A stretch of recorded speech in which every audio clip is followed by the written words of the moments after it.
안녕하십니까. 자, 이번 시간 나갈 내용은 이제 등기 유효권 쪽을 나가도록 하겠습니다. 유효권의 경우 어떤 조건을 갖출 때 등기가 유효한지 이 부분을 배우실 것이고, 등기소와 등기관 쪽을 또 다루게 됩니다. 이제 등기소와 등기관 쪽은 시험에 잘 내지 않지만 그래도 한번 공부하고 넘어가시길 부분이고, 이제 유효권은 시험에 가끔 잘 나오니까 한번 열심히 공부하시기를 바랍니다. 등기 유효하게 해서 갖출 요건의 경우는 크게 두 가지 요건을 충족해야 돼요. 하나가 형식적 유효권이라는 것이 있고, 또 하나가 실제적 유효권에서 두 가지 요건을 갖출 때 유효성을 인정받습니다. 형식적 유효권이라는 것은 등기법에서 추구하는 요건으로서 등기부 중심으로 이 등기가 무효등기냐 유효등기를 따지는 것이 요건인데, 그 등기를 보고 따진다는 얘기는 전제 조건이 등기부가 일단 존재해야 됩니다. 등기가 존재할 때 이 등기를 통해서 무효등기인지 유효등기인지를 따지겠다가 첫 번째 요건인데, 그럼 등기 존재하라는 얘기는 실제로 등기에 기록되어 있을 것을 요합니다. 기록되어 있다가 등기를 불법 말소한다거나 등기를 옮겨 적는 과정상에서 일부가 빠진 경우에 권리가 소멸할 것이냐 살아있느냐 이 문제가 발생하는데, 등기에 대해서 불법 말소가 들어온 경우에서 존재하는 등기가 등기부 몇시를 한다거나 등기에 불법 말소되는 경우에, 또는 일부가 빠진 경우에 권리는 그대로 살아있습니다. 물건을 소멸하지 않는다가 판례 입장입니다. 그러면 우리가 이제 등기법 들어오니까 권리란 말과 등기란 말을 사용하고 있는데, 권리와 등기란 것은 하나의 문제일까 별개의 문제일까, 이게 문제예요. 권리와 등기란 것은 하나의 문제이다 별개의 문제이다. 권리와 등기는 하나가 아닙니다. 글씨부터가 달라요. 권리는 권리고 등기는 등기입니다. 권리가 존재할 때 이 권리를 등기로서 알리는 것이에요. 별개의 문제다 보니까 등기를 잘못 지었다 할지라도 물권은 소멸되지 않고 살아있다가 내용이 됩니다. 그래서 대법원 판례가 얘기하기를 등기란 제도는 과연 어떤 목적이냐 이게 따라 나오는데, 우리가 매매계약을 체결하게 되면 등기해야지 주인이 바뀌니까 등기란 것은 효력 발생 요건은 맞아요. 맞는데 효력 존속 요건이냐 그것은 아니다가 판례 입장이 되어서, 등기를 통해서 물권 변동이 발생하니까 효력 발생 요건은 맞지만 등기를 잘못 지었다고 해서 물권이 소멸되는 것은 아니니까 효력 존속 요건은 아니다가 판례 입장이 되어서, 한번 등기가 잘못 지어졌다 할지라도 권리는 살아있더라 소멸하더라 살아있다 요건이 됩니다. 그럼 등기가 존재하는 가정하에 이 등기 유효하기 위해서 어떤 요건을 충족해야 될 것이냐, 먼저 관할 위반이 아니어야지만 효과를 인정받습니다. 관할 위반이라는 것은 예를 들어서 모든 부동산마다 해당 등기소가 정해져 있어요. 그럼 만약에 의정부 사는 전 집이 의정부인데 의정부에 사는 제 토지와 건물 같은 경우에 관할 등기소 의정부 지방법원이 관할 등기소 정해집니다. 그럼 저는 등기할 때 의정부 지방법원과 등기하게 되어 있는데 서울과 등기하는 경우 관할이 맞지 않아요. 이런 경우 관할 위반 거입니다. 다른 말로 남의 다리 긁는 거예요. 그래서 관할 위반 등기가 아닐 것, 만약에 관할 위반했을 경우의 효과는 언제나 무효등기로서 효과 인정 못하게 되어 있습니다. 무효등기이며 등기관이 직권 말소합니다. 관할 위반은 효과 인정하지 못하게 되어 있고 직권 말소한다가 내용이고, 그 다음에 등기 능력 있는 상해에 관한 등기일 거 이렇게 얘기를 하는데, 반대로 등기 능력이 없을 경우는 어떻게 처리할 것이냐, 등기 능력이 없는 것들을 다른 말로 사건이 등기할 것이 아니다라는 말 씁니다. 등기 못하는 것을 통칭해 부를 때 사건이 등기할 것이 아니다라는 말 사용을 해요. 그럼 이때도 당연히 무효등기로서 등기관이 직권으로 말소를 하게 됩니다. 이 두 가지가 절대 무효등기예요. 법에서 따져보게 되면 등기 못하는 경우가 법에 규정하기를 법 제29조가 각하사유 인정하고 있는데, 각하사유의 1호가 관할 위반, 2호가 사건이 등기할 것이 아닌데 둘로 세 번 합니다. 이 두 개만큼만은 절대 무효등기로서 효과 인정할 수 없도록 규정을 해요. 하지만 문제는 위에 든 요건 이외에도 등기법 3호 내지 11호까지 절차를 거쳐야 됩니다.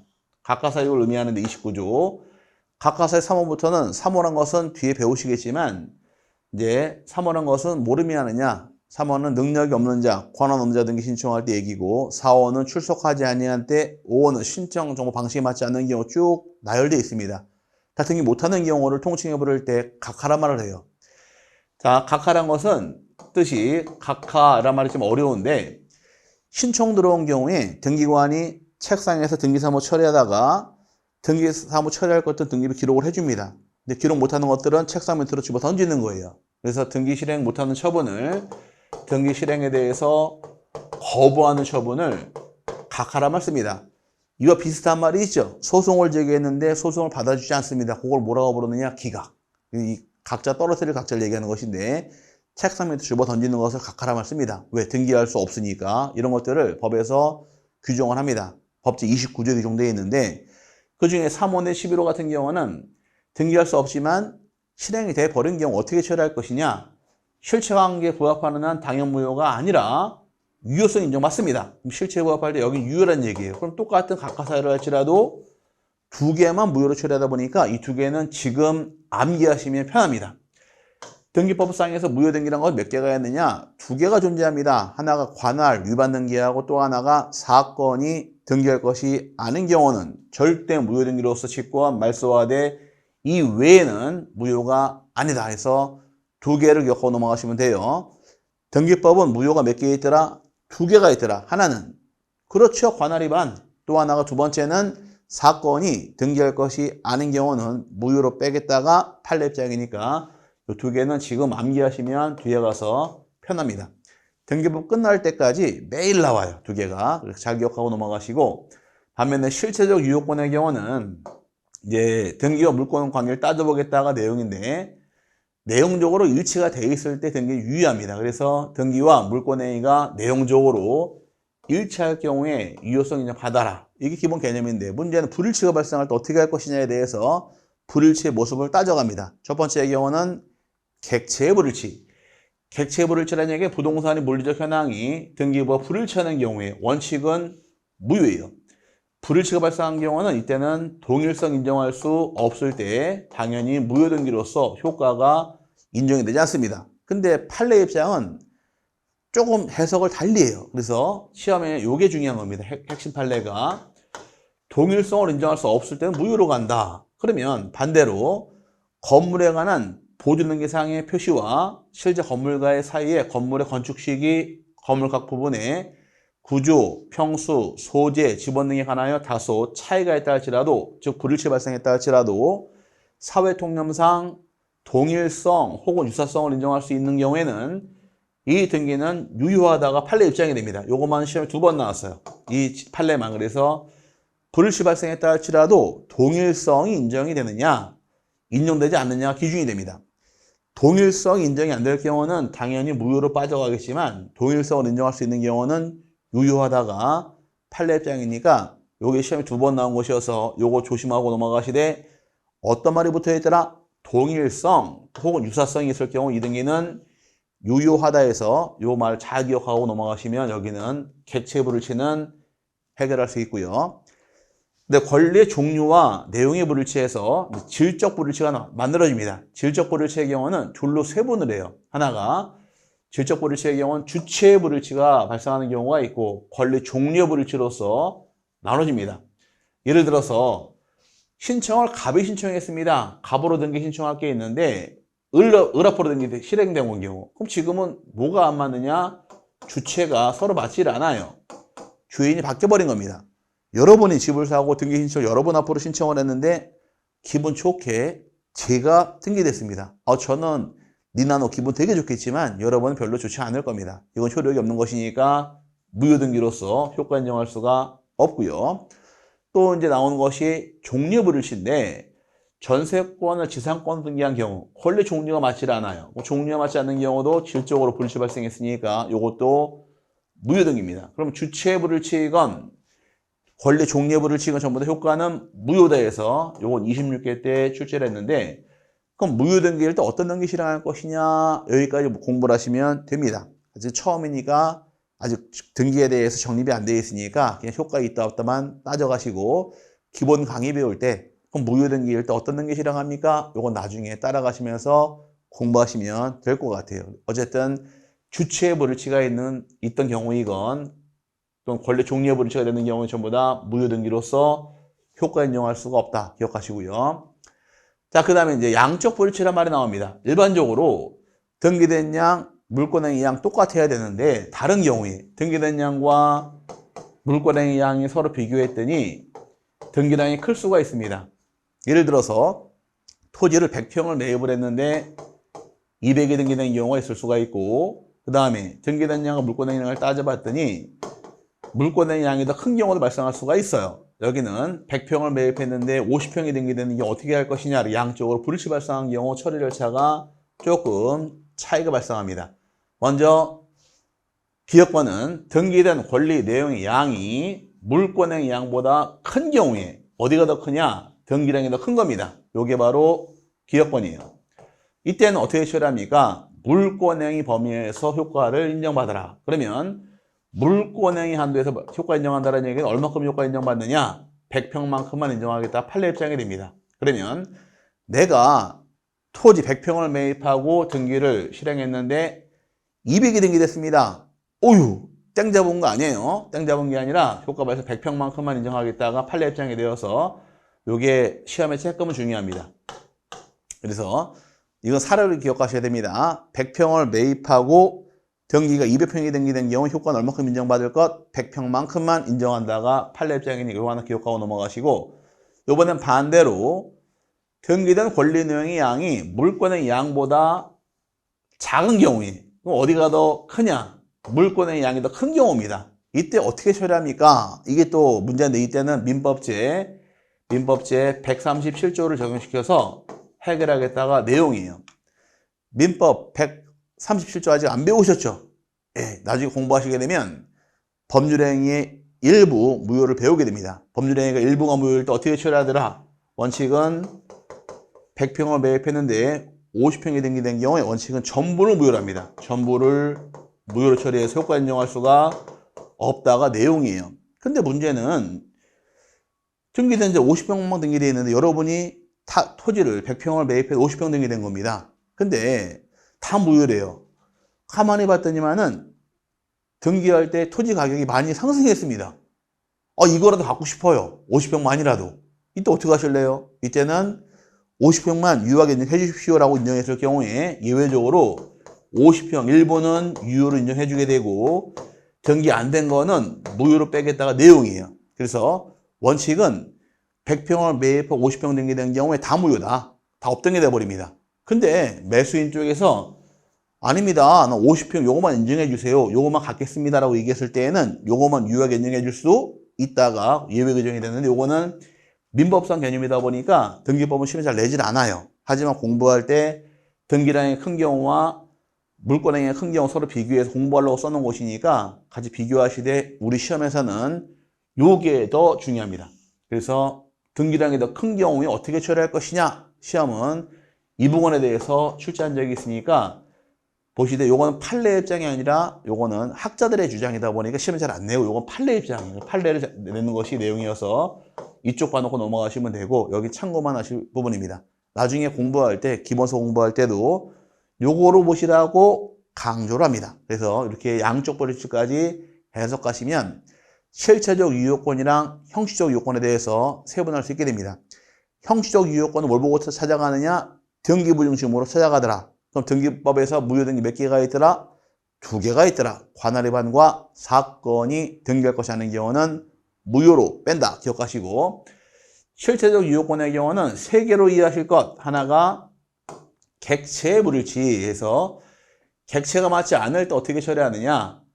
부동산이 서로 맞지 않을 때 원칙은 무효가 되겠지만 동일성 인정할 수 있을 때에는 유효로 인정하더라. 기억하시고, 질적 불일치의 경우 권리 주체의 불일치나 권리 종류의 불일치는 전부 다 무효등기로서 효과 인정할 수가 없는 것이다. 세분하시고요. 양적 불일치의 경우는 기업권이 중요한 것이다. 그래서 등기된 양이 물권의 양보다 큰 경우에는 물권의 한도에서 발생한다가 판례장으로서 요거 하나 잘 기억하고 넘어가시면 됩니다.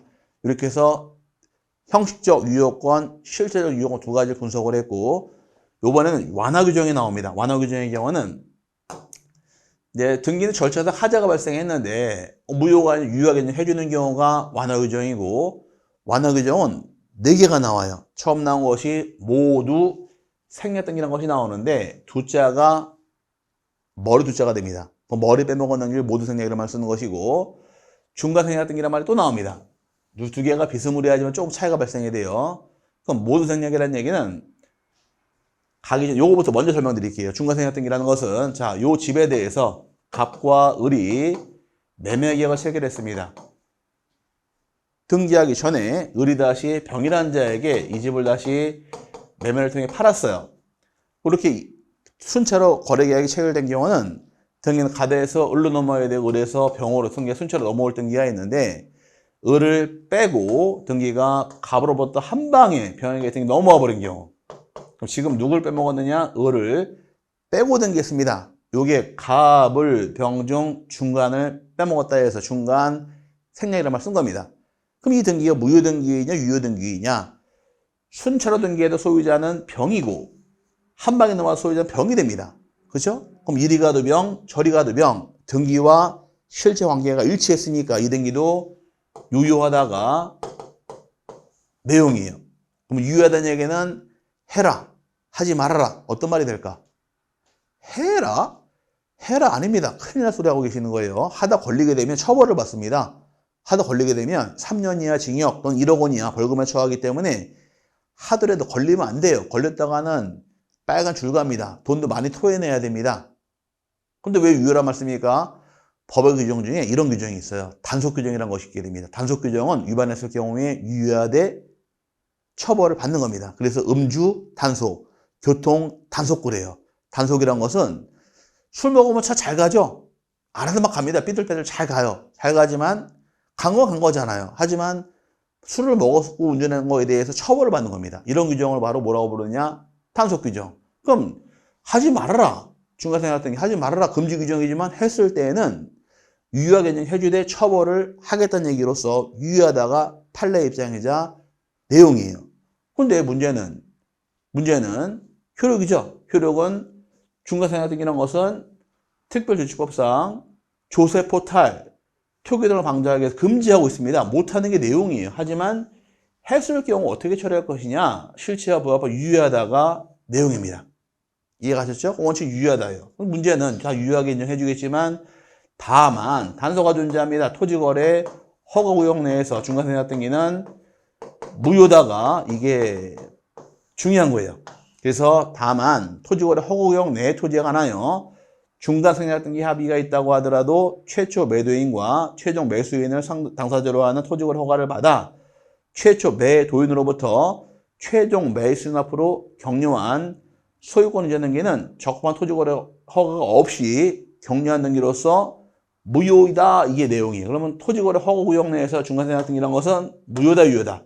무효다가 판례입장이니까 요게 중요한 겁니다.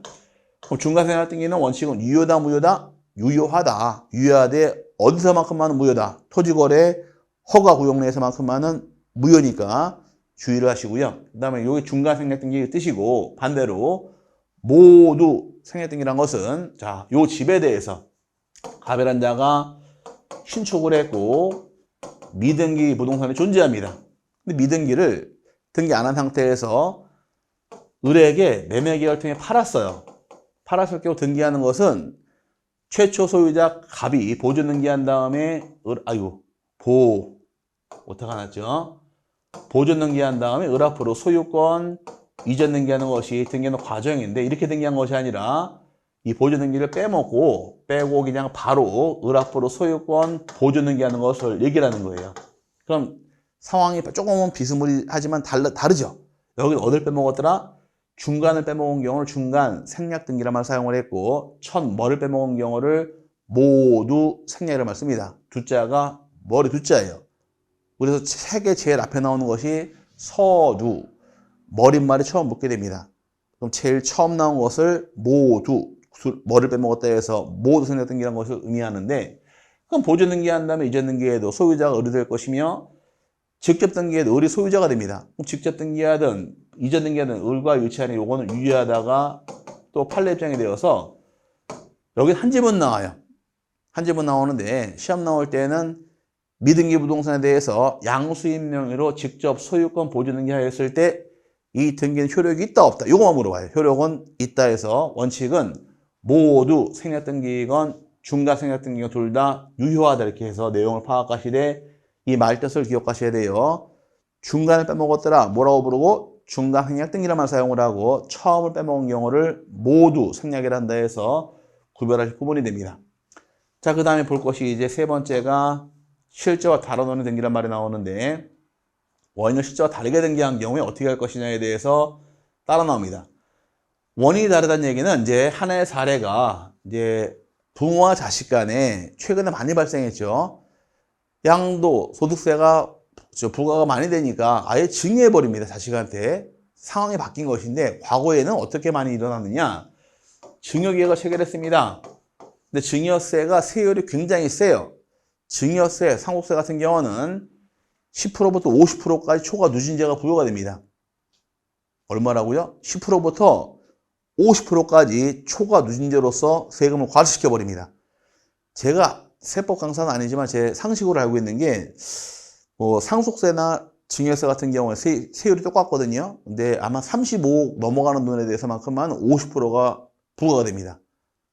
세율이 시가로 그것도. 그럼 만약에 100억짜리다 그러면은 35억 빼고 나머지 65억에 대해서만큼만은 50% 과세시켜 버리는 거예요. 35억까지는 10%, 20% 단계별로 지나가는 것이고 35억을 넘어서는 경우는 50%를 때려버립니다. 그럼 세금만 해도 얼마인가요? 어마어마하겠죠. 그래서 삼성 이건희 회장님께 돌아가셨을 때 삼성이 내야 될 재산세가 조 단위로 나왔잖아요. 왜? 그 재산에 대해서 두들겨 맞은 게 있으니까. 근데 그 재산 중에서도 뭐 주식 같은 경우에 상장 주식, 비상장 많이 있는데 상장 주식 같은 경우는 가격이 비싸니까 세금을 때려도 비싸게 나오겠지. 비상장은 몇천 원밖에 안 하거든요. 그 세금이 때린다 그래도 얼마 안 되니까 문제가 안 되겠지만 실제 총액 보니까 조 단위가 넘어가니까 어마어마한 세금을 두들겨 맞는 겁니다. 상속세 같은 경우 우리나라만 있습니다. 다른 나라 상속세가 없어요. 이중과세라고 칭해서. 외국 같은 경우는 이제 취득할 때 소득세 납부했잖아요. 또 세금 내고 취득한 재산에 대해서 주거는 또 세금 또 내라? 이중과세가 된다 해서 상속세가 다 폐지가 됐는데 우리나라는 아직 남아 있습니다. 그래서 어떤 사람이 그러더라고요. 내 돈이 어디까지 있냐? 난 재산이 100억, 1000억이 있다. 그럼 네 돈이 어디까지 있냐를 물어보니까 이제 그분 하시는 말씀이 내 돈은 내가 죽을 때까지 쓰고 간 돈이 내 돈이다라고 얘기를 해요. 그 말 들으니까 맞습니다. 돈을 산다면서 싸놓으면 뭐 할 거, 쓰지도 못할 거. 그래서 옛말 했지 않나요? 짊어지고 가지도 못할 거 뭘 이렇게 싸고 있냐고 그렇게 얘기하듯이 내 재산 내 거란 건 내가 죽을 때까지 쓰고 갈 돈이 내 거인 거지 그때까지 쓰지 못하는 건 내 돈이 아니다 이렇게 생각하면 편하다 이렇게 말씀하시더라고. 그래서 우리도 돈 열심히 벌어서 쓴 만큼 열심히 즐기고 가시면 될 것 같아요. 자식 물려줘야지. 그거는 나중 문제고 내가 죽으면 누가 다 처리하겠죠. 누가 처리할까? 자식이 다 처리할 거 아닙니까? 그러니까 그거보다는 여러분도 재밌게 즐기고 사는 것이 그게 생테크 같아요. 옛날에 재테크를 많이 했죠. 돈 모으려고. 하지만 돈 많이 모으다 보니까 일만 열심히 하고 내 개인 여가 시간, 내 취미 활동 아무것도 못하고 돈 버는 데는 그냥 열심히 살았습니다. 나중에 후회들을 많이 하시더라고. 내가 왜 이 나이까지 이렇게 살았을까? 내가 하고 싶은 것도 못하고 살았을까? 얘기를 하는데 지금은 생테크 해야 될 것 같아요. 내가 더 재밌게 살고 즐겁게 사는 거에 대해서 연구와 노력하는 게 좋을 것 같아요. 그럼 뭐가 있어야 될까? 일이 있어야 되고 또 어느 정도의 부가 좀 있어야 됩니다. 재밌게 사시고 즐기려면은 하는 일을 갖춰야 되니까 죽을 때까지 자격 취소가 없는 중기업이 또 나름대로 하는 또 방법이 될 것 같아요. 어쨌든 뭐 하기 나름이 되겠죠. 자, 먼저 증여 계획을 체결했습니다. 증여로 가자니 세금이 너무너무 비싸요. 그래서 증여를 매매로 원인을 바꿨습니다. 실제 원인은 증여인데 매매로 계획을 체결했을 경우에 이 무효냐 유효냐의 문제인데 증여를 매매로 등기했다 할지라도 효과는 유효하게 인정받습니다. 인정은 유효하게 인정받겠지만 처벌은 받아야 돼요. 처벌은 3년 이하 징역 또는 1억 원의 벌금에 처하는 것이 처벌 사유니까 이건 절대 하지 마세요. 걸리게 돼 있으니까. 그래서 최근 뉴스에서 매매했다고 얘기를 하는데 따져보니까 징역가 들어갔습니다. 자식한테. 다 잡아내잖아요. 왜 잡아냈느냐? 증여는 무상이고 매매는 유상입니다. 대가가 오가는 것이고 시가만큼 대가가 오갔을 때 이게 인정받는 것이지 백날 뭐 외상 샀는데요. 돈 나중에 주기로 했는데 그건 안 통하니까 이 거짓말했다가는 100% 걸리니까 이건 하지 마시고 단 하고 안 하고 문제가 다음 문제가 되겠지만 효과상에선 유효하다 해서 참고하시고요. 근데 마지막 무효등 유용이란 말이 나오는데 유용이란 것은 유용의 뜻이 무슨 뜻이냐? 유용은 우리끼리 편하게 해석하게 되면 유효하게 쓰겠다 이렇게 이해할 수도 있는 것이고 정확한 유용의 뜻은 흐를 유자가 됩니다. 흐를 유자. 유용일을 쓰는데 무효등기가 존재하고 있다. 시간이 흘러가다 보니 쓸 수 있게 되더라. 이게 그 뜻이에요. 근데 다르게 편하게 해석해서 유용 이렇게 이해해도 관계될 건 없습니다. 유효하게 쓰겠다 이렇게 해도 편하게 이해하는 방법 중인데 원래는 이게 원칙입니다. 유용 시간이 흘러감에 따라 쓸 수 있게 되더라. 무효등기 유용인데 뜻이 처음에는 이 등기가 무효예요. 처음에는 무효등기이지만 그 후 다시 그 등기에 부합하는 실체관계가 생기는 경우에 그 등기를 나중에 발생한 실체관계의 공시방법으로서 사용할 수 있는 걸 무효등기 유용 그러는데 중요한 것은 등기가 표제부, 갑구, 을구가 있을 경우에 유용을 어디 유용을 합니까? 이게 문제예요. 표제부 등기라는 것은 유용을 절대 인정하지 않습니다. 절대 인정하지 않고 갑구, 을구 등기, 요 권례 등기에 대해서만큼만은 인정하겠다가 내용이 되어서 등기가 실체 관계에 대해서 이 권리 관계에 대해만 인정하는 것이 내용이 되므로 부동산이 멸실한 경우에 멸실 등기는 유용할 수 없다가 판례장이 되는 그 내용이 됩니다. 이것도 그 내용인데 그럼 결론적으로 무효등기 유용까지 해서 이제 완화 규정이 4개가 나오는데 4가지는 제목 정도 이해하시면서 세부적 사항을 조금만 이해하시면 돼요. 이 부분을 출제하게 되면 이 등기가 무효등기냐 유효등기 이 부분을 물어보는 게 출제할 부분이다 보니까 그것만 정리하시면 될 것 같습니다. 그래서 자 먼저 모두 생략등기는 무효다 유효다 모두 생략등기는 유효하다 기억하시고 중과 생략등기도 유효하다. 다만 토지거래 허가구역 내에서만큼만은 무효다. 또 실제와 다른 원인 등기, 증여를 매매로 등기했다거나 매매를 증여로 등기하는 경우에 효과는 유효하되 처벌은 받을 것. 그 다음에 무효등기란 것은 말소하는 게 원칙이지만 사용할 수도 있더라. 단 어디만 유용하느냐? 표제부 유용할 수 없고 갑구와 을구만 유용하는 것이 유용의 범위로서 이해하시기를 바랍니다.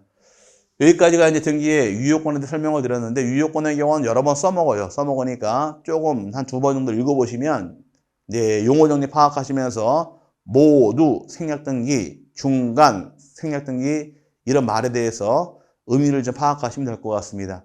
무효, 유효, 효력 인정받느냐 못하느냐는 기본 강의 들어갈 때 따라가도 충분히 따라가니까 지금은 이 등기에 대해서 어떤 내용인가를 파악하시면 됩니다. 자, 그 다음에 이제 등기의 기간과 설비 좀 넘어가는데 등기 기간과 설비에서 등기소와 등기관이 나와요. 등기소가 어디까지인지 등기관이 누굴 얘기하는 것인지 그 부분을 파악하시면 이 부분은 정리가 됩니다. 먼저 등기소라고 칭하는 것은 등기사무를 담당하는 국가기관의 등기소를 얘기하는데 등기소에서 등기소는 등기소 3글자니까 3개가 정해집니다. 등기소라고 칭하는 것은 부동산 소재지 중심으로 지방법원, 동지원, 관할등기소가 등기소로서 정해집니다. 등기소 몇 가지가 있느냐? 3가지가 있습니다. 지방법원도 등기소가 될 수 있고 지원도 등기소가 될 수 있으며 등기소까지 등기소가 정해지는 것이 내용인데 이 중 3개의 하나가 등기소 정해지는 것은 원칙이에요. 등기소 수정할 당시 부동산 소재지 중심으로 해서 정해지는 것이 내용이 됩니다. 이 등기소를 뭐라고 부르느냐? 관할 등기소라고 부르는 거예요. 자, 관할 등기소는 몇 가지 종류가 있더라? 종류가 3가지가 있더라. 지방법원, 동지원 등기소 중에서 하나 정해지는 것이 등기소가 정해지더라. 기억하시고 이거 말고도 위임을 통해 정해지는 경우도 있고 그 다음에 또 등기사무가 지정되는 경우도 발생하는데 그건 나중에 배울 테니까 가볍게 그냥 등기소는 등기사무 처리 관서가 등기소이되 지방법원, 지원 등기소 중에서 하나가 지정되는 것이 등기소로서 정해지더라. 이렇게 이해하고 넘어가시면 되고요. 그럼 등기소를 봤으면 등기소 안에서 등기사무 담당하는 공무원이 있습니다. 이 공무원 등기관이라고 불러요. 등기관이라고 칭하는 자 몇 명 있느냐? 등기관은 4명 중 지정받는 게 등기관의 입장입니다. 등기관은 지방법원장이나 지원장의 지정을 받아 등기사무 담당하는 공무원을 의미하는데 등기관은 지방법원 지원에 근무하는 법원 서기관, 등기사무관, 등기주사, 등기주사보 중에서 지방법원장, 지원장이 지정한 자가 등기관의 칭호를 받게 됩니다. 등기관은 법원 서기관, 등기사무관, 등기주사, 등기주사보 중에서 지정을 받는 게 내용이에요. 주사보. 4명 지정받게 되어 있는데 서기관이라는 공무원의 급수는 4급입니다. 4급 공무원이고 사무관이 5급 공무원이며 6급, 7급 중에서 지정받은 자 등기관의 시공을 받는 것이 직하입니다. 상당히 높죠? 예, 고위직입니다. 등기사무는 전문성을 요하기 때문에 지금 일정한 급수 자격이 있어야 돼요. 그래서 요중 지방법원장이나 또 지원장이 지정한 자가 등기관의 시공을 받는 것이 등기관의 될 자격입니다. 이 급수를 초과한다거나 미만의 경우 등기관 될 자격이 없으니까 이 중에서 지정받은 자를 등기관이라고 칭한다까지 세 번 하고 넘어가시면 될 것 같습니다. 자, 이번 시간 배우신 내용은 이제 좀 짧은 것 같은데 유효권, 실체적 유효권하고 형식적 유효권에 대해서 정리를 하고 넘어가실 부분이고요. 그 다음에 또 볼 것이 이제 등기소와 등기관 쪽을 정리를 해야 됩니다. 등기소는 몇 가지 있더라? 세 가지. 지방법원, 지원, 등기소 중에 지정받은 자가 등기소가 될 것이며 등기관은 법원, 서기관, 등기사무관, 등기주사, 주사보 중에서 지정받은 자를 등기관이라 한다 해서 세 번 하고 넘어가실 부분입니다. 시간이 조금 남았으니까 조금 더 할까요? 그만할까요? 조금만, 등기관 장부 쪽은 그러면, 시간이 애매해서 조금만 여기까지만 보도록 하겠습니다. 여기까지. 자, 등기관 장부 쪽 보도록 할게요. 장부 조금만 더 나가겠습니다. 마치려고 그랬는데 한 7분가량 남은 게 있어서 조금만 더 보겠습니다. 자, 등기 기록 쪽 볼게요. 등기 기록이란 것은 등기부 양식을 공부하시는데 등기 기록은 작성할 때 하나의 필지, 한 개 건물 단위로 1등기 기록을 두게 됩니다. 그럼 이 등기 기록의 종류는 토지 등기부와 건물 등기부 둘로 나눠지는 것이 내용이에요. 하나의 필지에 대해서 한 동 건물에 등기하도록 규정하고 있으니까 토지 등기 기록, 건물 등기 기록 두 가지로 세분하게 됩니다. 편성은 1필지 또 한 개 건물 단위로 1등기를 두기 때문에 물적 편성주의가 편성의 대원칙이 됩니다. 그래서 하나의 부동산마다 1등기를 두는 것이 기본 원칙으로 이해하시면 되고요. 원칙은 일부동산 1등기 원칙이래.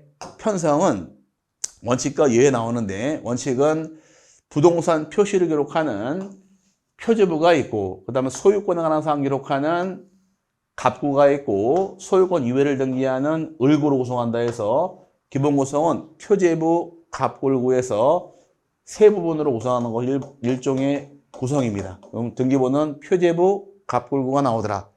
근데 여기 실현되지 않고요. 여기를 달고 들어옵니다. 집합건물, 여기가 중요한데 집합건물 같은 경우는 이제 예를 들어서 아파트가 한 채 있다 가정을 하고 이 집이 101동, 우리 집이 501호가 우리 집이라 가정합니다.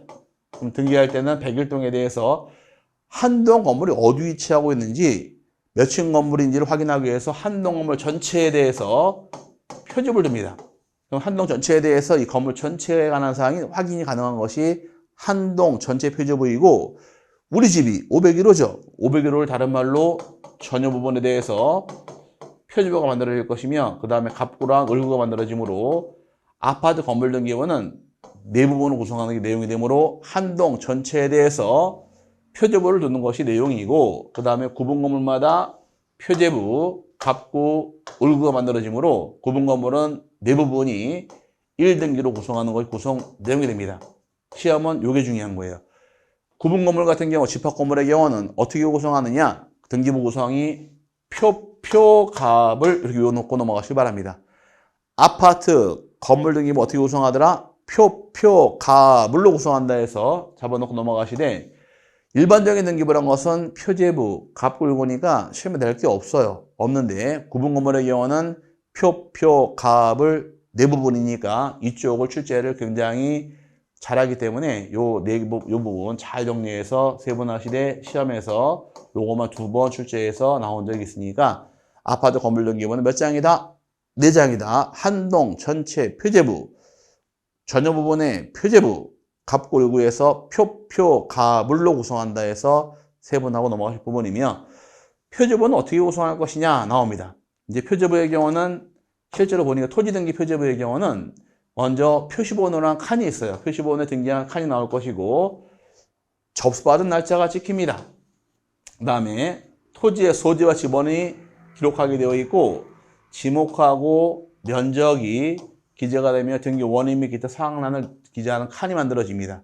그래서 이 칸에 나온 내용을 끄집어서 표시번호란, 접수란, 소재, 지번란, 지목란, 면적란, 등기 원인 및 기타 사항란 둔다는 것이 만들어졌고요. 그 근데 건물 등기부의 경우도 마찬가지입니다. 건물 등기부의 경우도 기록할 때 표제부에는 표시번호란, 그 다음에 접수란, 소재, 지번 및 건물 번호란. 건물 번호란 말이 뭘까요?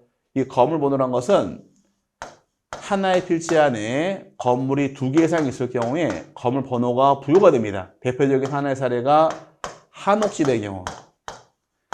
한옥집의 경우는 안채, 사랑채, 별채 건물이 여러 개가 있어요. 이때 구별을 위해서 건물마다 번호가 부여가 됩니다. 그럼 하나의 필지 건물 1개만 있을 때에는 건물 번호 부여하지 않습니다. 그래서 건물 번호라는 것은 언제 부여하느냐?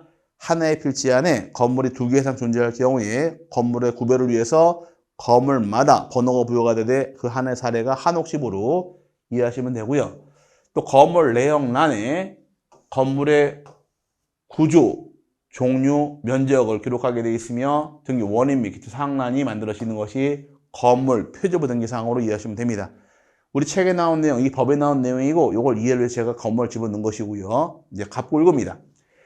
갑골구의 경우는 일단 구성할 때 등기한 순서가 나옵니다. 순위번호 여기 나와 있고 등기한 순서가 나올 것이고 등기 목적이 나옵니다. 어떤 목적이냐? 소유권 이전 목적, 저당권 설정 목적이란 말이 찍힐 것이고 그 다음에 접수란에 등기 들어온 날짜가 찍히게 되어 있고요. 원인란에 찍힙니다. 매매계약이 원인일 때 매매, 교환이더라, 교환, 상속받았습니다. 상속 등이 찍히게 되어 있고 권리자가 누구인가 권리자 기타 사항란이 찍히는 것이 그 뜻이에요. 신봉선이 이 건물의 주인이네요. 신봉선 씨 저한테 술 한잔 사야 됩니다. 나는 건물도 막 주고 있으니까. 어쨌든 간에 이렇게 칸이 구성되는 것이 구성이다 보니까 가볍게 한번 읽어보시면서 정리하시되 표지번호는 어떤 번호가 있느냐? 표시번호가 있고 갑골과 순위번호가 존재하다 보니 이렇게 차이 나는 부분을 시험에 끌고 들어옵니다. 그래서 시험 문제에서 표지부에는 순위번호를 기록할 사항이 아니다. 맞았죠? 표지번호는 표시번호를 기록하는 거지 순위번호를 기록하는 것이 아니니까 이런 차이점이 만들어집니다. 여기까지 등기부 기록 양식으로 설명을 드렸는데 자, 이번 시간은 여기까지 봅니다. 여기까지 보고 등기부 양식에 대해서는 일반 등기부는 표제부, 갑구, 이 세 부분이지만 구분 건물은 가물로 간다. 이 정도 파악해도 충분할 것 같습니다. 여기까지는 문제가 많이 안 나오고요. 실제로 중요한 것은 총론부터 문제가 줄줄이 따라 붙으니까 이 부분부터 하이라이트해요. 지적법의 경우는 앞쪽에 출제를 많이 하게 돼 있고 등기법은 뒤를 출제 많이 합니다. 이 부분을 출제 많이 하는 부분이니까 이 부분을 이제 다음 시간부터 공부하시면 될 것 같습니다. 여기까지 보도록 하고요. 공부 열심히 하시고 다음 시간에 뵙겠습니다. 감사합니다.